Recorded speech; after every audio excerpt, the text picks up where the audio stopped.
지도 밖으로 행군해라고 하는 책이 베스트셀러가 된 적이 있습니다. 요즘은 구글 어스를 보면 동네 골목골목까지 다 보이죠. 그렇기 때문에 사실 지도 밖에 세상은 존재하지 않는다라고도 이야기할 수 있습니다. 아마도 상징적으로 사람들이 눈길이 다 보지 않는 그러한 가보지 않은 오지로를 가보라, 그렇게 도전해라, 그런 말이 아닌 것 같습니다. 그런 말인 것 같습니다.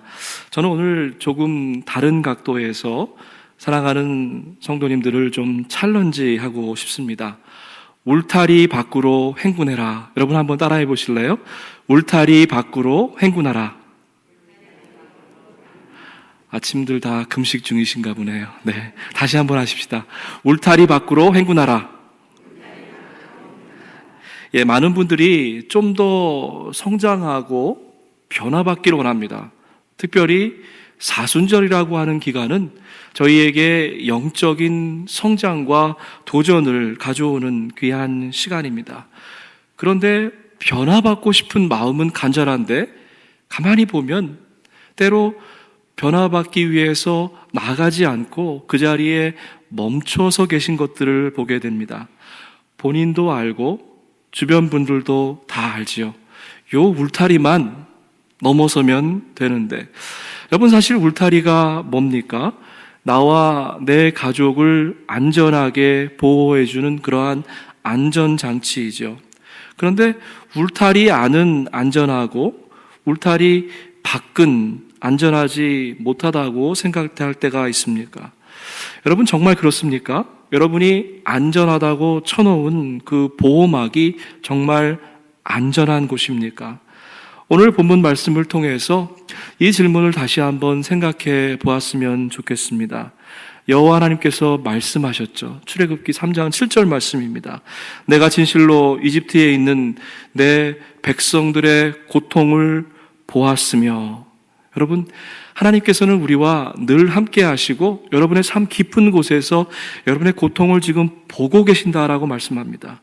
그들의 감독관 때문에 울부짖는 소리도 들었다. 저와 여러분의 기도, 간절한 기도, 사순절 동안 매일 아침 나오셔서 작정하시고 하나님께 드리는 그 울부짖음의 기도도 하나님은 들으셨다라고 말씀합니다. 나는 그들의 고통을 잘 알고 있다, 이렇게 말씀하시죠. 유명한 세 가지 동사가 나옵니다. 그들의 고통을 보았고 들었고 내가 잘 알고 있다라고 말씀하십니다. 이집트 백성들은, 이스라엘 백성들은 그 이집트라고 하는 안전망, 그 보호막 안에 살고 있었습니다.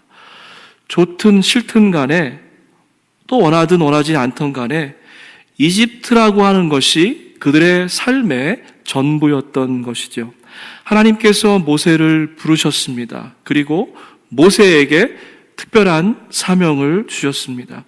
이스라엘 백성들을 이집트라고 하는 그 보호막으로부터 인도해서 하나님의 산에서 예배하라고 하는 것이었습니다. 너무 충격적인 그러한 말씀이었죠. 오랫동안 고착된 그들의 삶의 세계관을 이제 넘어서라고 하는 그러한 말씀입니다. 하나님이 일하시는 방법을 좀 잘 보실 필요가 있습니다. 하나님은요, 먼저 한 사람을 부르십니다. 그리고 그 한 사람을 감동시키세요. 그리고 그 감동시킨 그 한 사람에게 힘과 능력을 부어주시고 하나님의 일을 감당하게 하십니다. 여러분 혹시 이번 사순절 동안 성령님께서 그 말씀하시는 그 감동의 메시지를 듣기 원합니다. 그리고요, 하나님이 감동하셨으면 그 일을 감당하실 수 있도록 반드시 힘과 능력과 지혜도 주신다라고 하는 겁니다. 하나님께서 모세를 불러실 때 모세는 아마 마음 가운데 그런 마음이 있었던 것 같아요. 하나님, 하필이면 왜 접니까? 말 더듬이, 정말 말을 잘해도 부족할 급한에 말더듬이인 모세에게 하나님은 부르셨던 것이죠. 그 자신감을 잃어버렸던 모세가 당대하게 나아갈 수 있도록 하나님은 오늘 그 모세를 다시 한번 불러주십니다. 그런데 하나님의 대답은 정말 기가 막힌 거예요. 말을 잘할 수 있게 하겠다 이런 게 아니라 하나님이 모세에게 주셨던 응답은 아주 간단하고 분명한 메시지입니다. 나는 여호와다 이렇게 얘기합니다. 여러분 돌아가셔서 출애굽기를 다시 한번 잘 읽어보시면은요, 모세가 자기가 부족하다고 이야기하는 것에 대해서 하나님은 이런 방구도 하지 않으세요. 그 대신에 나는 여호와다라고 이야기합니다. 스스로 계신 하나님께서 강한 손, 펴신 팔로 이제 인도해 내겠다라고 하는 그러한 귀한 약속의 말씀입니다. 오히려 오늘 본문 말씀을 보면 너는 잠잠히 있어서 내가 여호와임을 알라라고 이렇게 말씀하십니다. 사실 출애굽 사건은 하나님의 도우심으로 이스라엘 백성들이 이제 이집트라고 하는 울타리를 넘어서는 그러한 사건입니다. 울타리 밖에 나가면 당장 굶어 죽을 줄 알았는데 하나님께서 친히 인도해 주시죠. 여호와께서 앞서 가시며 낮에는 구름 기둥으로 밤에는 불 기둥으로 인도해 주시고 그들을 비춰 주어서 밤낮으로 갈 수 있게 해 주셨다. 낮에는 구름 기둥이 밤에는 불 기둥이 이스라엘 백성들 가는 그 길 앞에서 사라지지 않았다라고 기록합니다. 여러분 더 이상 무슨 말이 필요합니까? 하나님께서 나와 내 가정 가운데에 또 우리 일터 가운데에 우리 믿음의 공동체 가운데에 찾아오셔서 구름 기둥으로 불 기둥으로 인도해 주십니다. 여기까지가 오늘 배경이 되는 출애굽기 13장까지의 말씀입니다. 방금 전 여러분 13장 마지막 절을 보시면은요, 거기까지 나왔던 그 구름 기둥 불 기둥이 이제 14장에 들어오면서 난데없이 없어지는 거예요.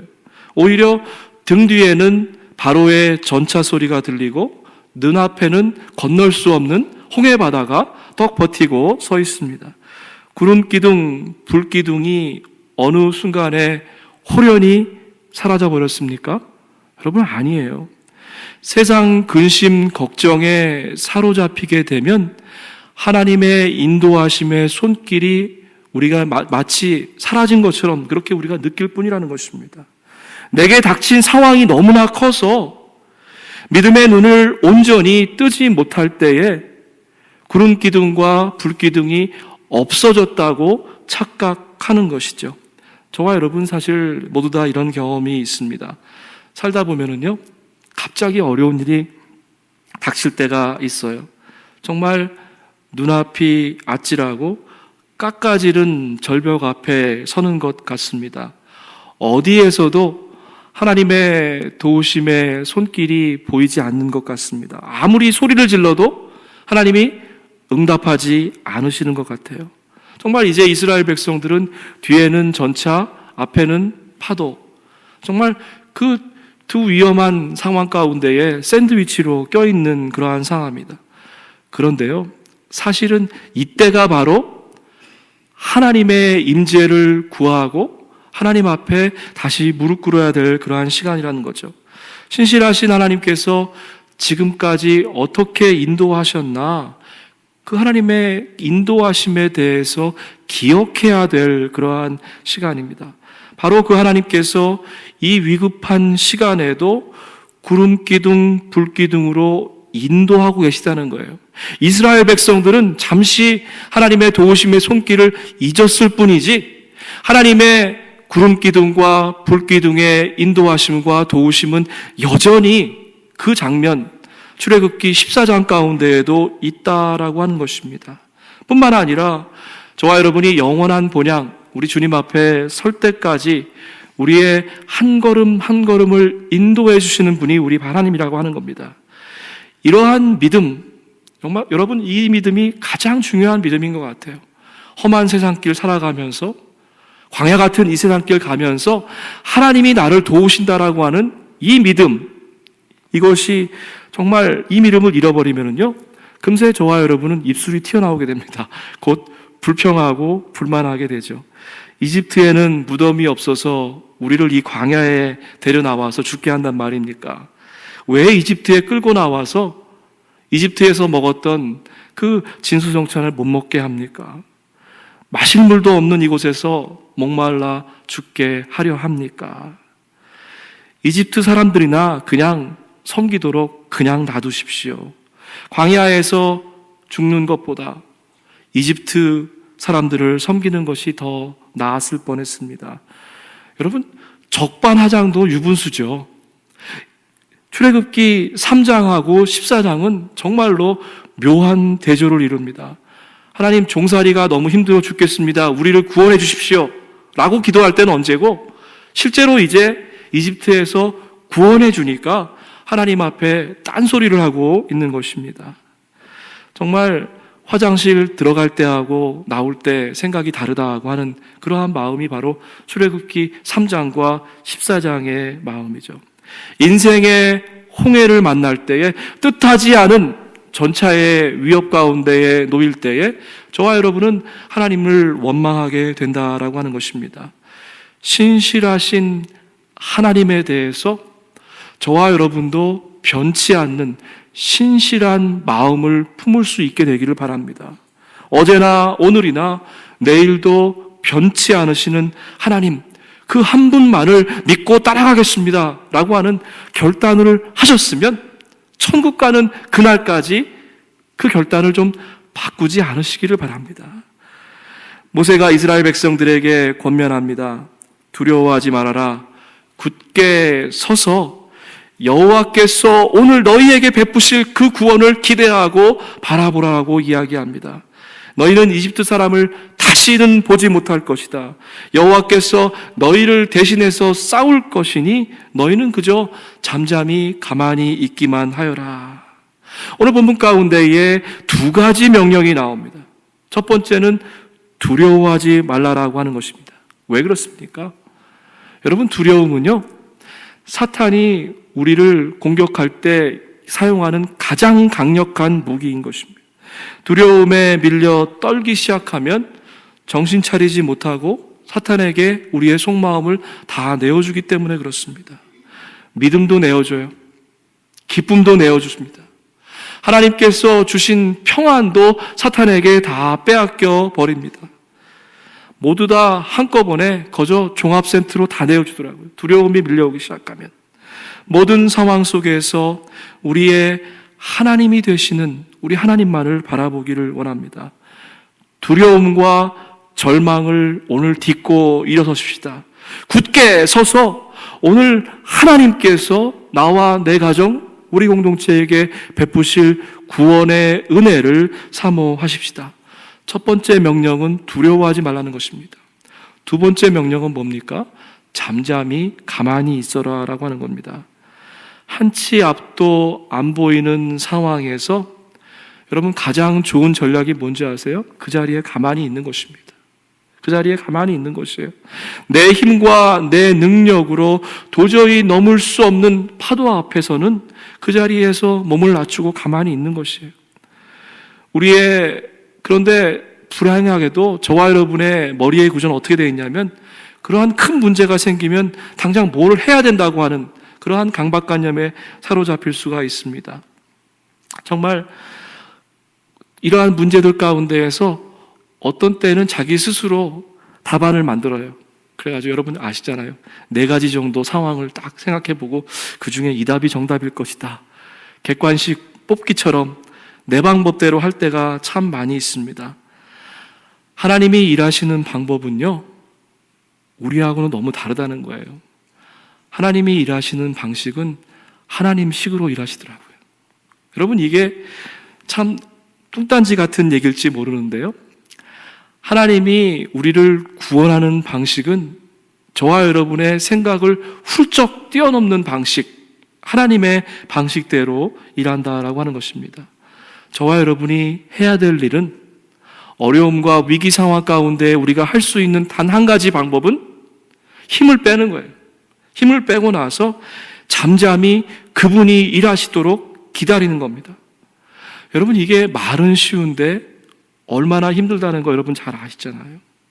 막상 그런 상황 가운데에 맞서면 가만히 있기가 쉽지 않습니다. 하나님께서는 우리에게 기도에 무릎을 꿇고 하나님이 일하시도록 기다려라라고 말씀하시는데, 저와 여러분은 그 위급한 상황, 절박한 상황 가운데에 내가 뭘 해보려고 그렇게 많이 하잖아요. 너희는 잠잠히 있어서 내가 너희의 하나님이 됨임을 알지어다 라고 이야기합니다. 사랑하는 성도 여러분, 혹시라도 여러분의 앞길이 지금 꽉 막혀 있습니까? 뒤에서는 추격의 소리가 들립니까? 한 살 한 살 나이는 더 드시는데 이룬 것이 없다라고 생각하십니까? 아직 준비된 것은 아무것도 없는데 이제 내가 어떻게 해야 되나 이런 마음이 드십니까? 하나님이 일하시도록 여러분 인생의 각본과 연출을 하나님께 내어드리십시오. 여러분 이것이 참 중요한 일입니다. 두려워하지 말고 굳게 서라. 잠잠히 멈춰 서라. 이만하면 이스라엘 그 백성들의 지도자로서 모세의 리더십이 손색이 없습니다. 그런데 오늘 본문 말씀을요, 깊이 들여다보면 하나님께서 모세에게, 이스라엘 백성들에게 한 가지를 더 요구하는 것을 볼 수 있습니다. 그것은 뭐냐면 울타리 밖으로 행군해라 라고 하는 것입니다. 이스라엘 백성들에게 계속 앞으로 나아가라고 전진의 명령을 내리고 있습니다. 상황은 그리 좋지 않죠. 눈앞에, 코앞에는 넘실대는 파도가 기다리고 있습니다. 말씀을 묵상하면서 제가 한 가지 깨달은 게 있어요. 이스라엘 백성들이 몸은 출애굽했어요. 이미 이집트로부터 벗어나서 광야를 건너오고 있습니다. 그런데 마음은 여전히 이집트에 갇혀 있는 것입니다.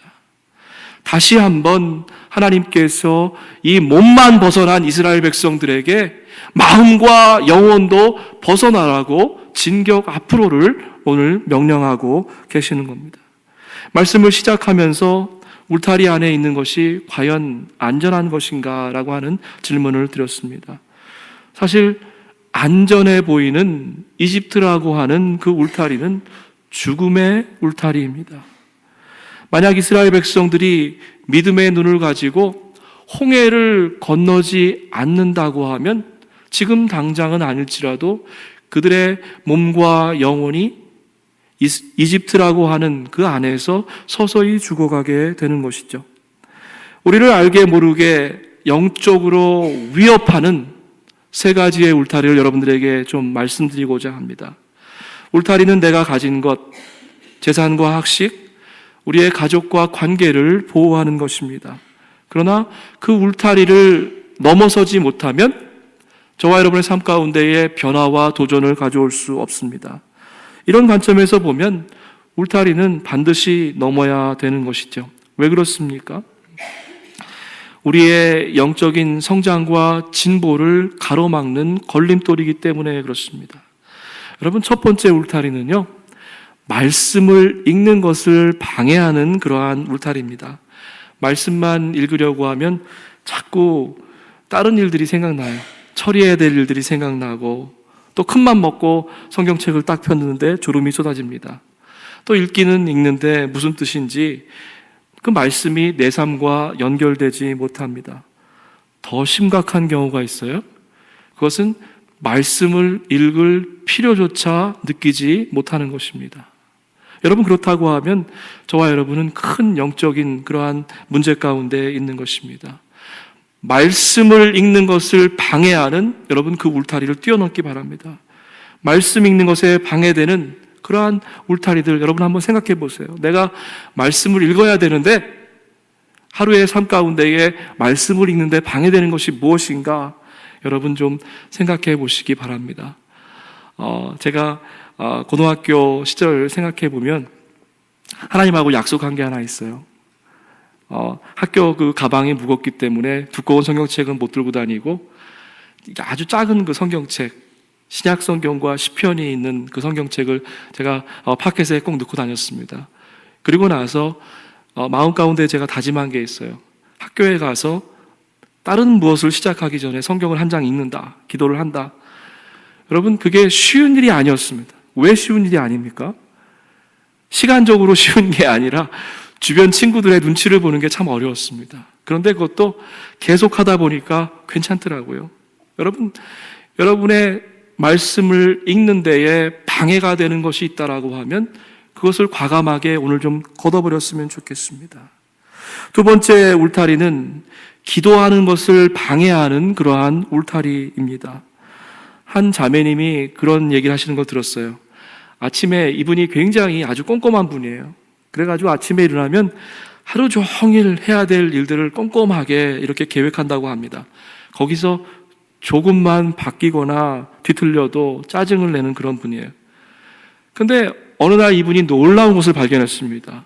자기 하루의 스케줄 가운데에 기도 시간이 들어있지 않다는 것을 발견하고 놀랬다고 하는 것입니다. 여러분의 삶의 스케줄 가운데에 기도의 블락을 집어 넣으시기 바랍니다. 세 번째는요, 예배를 방해하는 울타리예요. 여러분, 저희 교회는 그런 교회가 되었으면 좋겠습니다. 다른 어떤 것이 아니라 예배에 목숨을 건 예배 공동체가 되었으면 좋겠어요.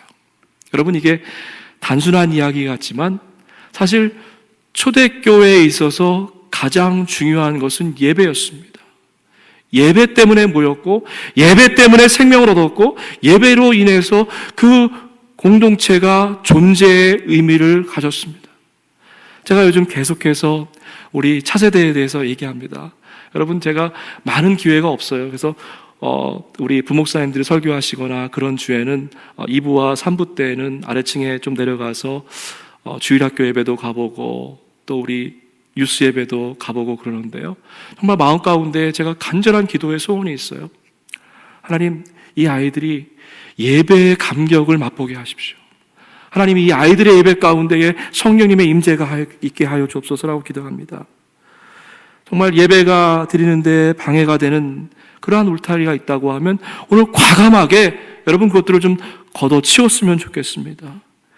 예배를 드려야 될지 다른 일을 해야 될지 여러분 복잡하게 고민할 필요가 없습니다. 공예배에 빠지고 참석하는 것은요, 성도의 의무이자 동시에 특권입니다. 세상에서는 손해를 보지 않으려고 눈에 쌍심지를 켜고 정신을 바짝 차립니다. 그런데 여러분, 거꾸로 한번 생각해 보세요. 예배에 빠지는 것은요, 영적으로 손해를 보는 것입니다. 예배에 늦거나 한번 빠지고 중간에 예배 자리를 떠난다고 하면 엄청난 손해예요. 여러분, 제가 좀 우리 유스 부모님들을 좀 챌린지하고 싶어요. 유스 예배에 가서 보니까 그런 일들이 있더라고요. 아이들 뭐 학원 가야 되고 무슨 액티비티가 있어서 예배 시간이 다 끝나지 않았는데 아이들을 뽑아서 데려가는 것을 제가 본 적이 있습니다. 얼마나 마음 가운데에 제가 도전이 되고 슬펐는지 몰라요. 세상에서 만난 사람들과는 어떻게 하든지 간에 그 관계를 유지하려고 노력합니다. 어떻게 하세요? 여러분, 중요한 사람들 만날 때 어떻게 합니까? 약속 시간 전에 나가서 먼저 기다립니다. 약속을 어기면 신용에 금이 가지요. 중요한 사람들과 만나서 식사하거나 대화하다가 중간에 불쑥 떠난다고 하면 큰 신뢰가 됩니다. 예배는 하나님과의 약속이죠. 적어도 10분 전에는 자리에 앉아서 여러분 기도로 준비했으면 좋겠습니다. 오늘 새벽 예배 나오신 여러분들에게 부탁드립니다.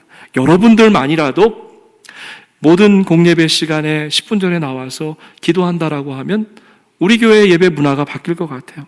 여러분, 아주 작은 것, 사소한 것부터 결단하고 바꾸어 나가는 것이 바로 사순절이 우리에게 요구하는 것이죠.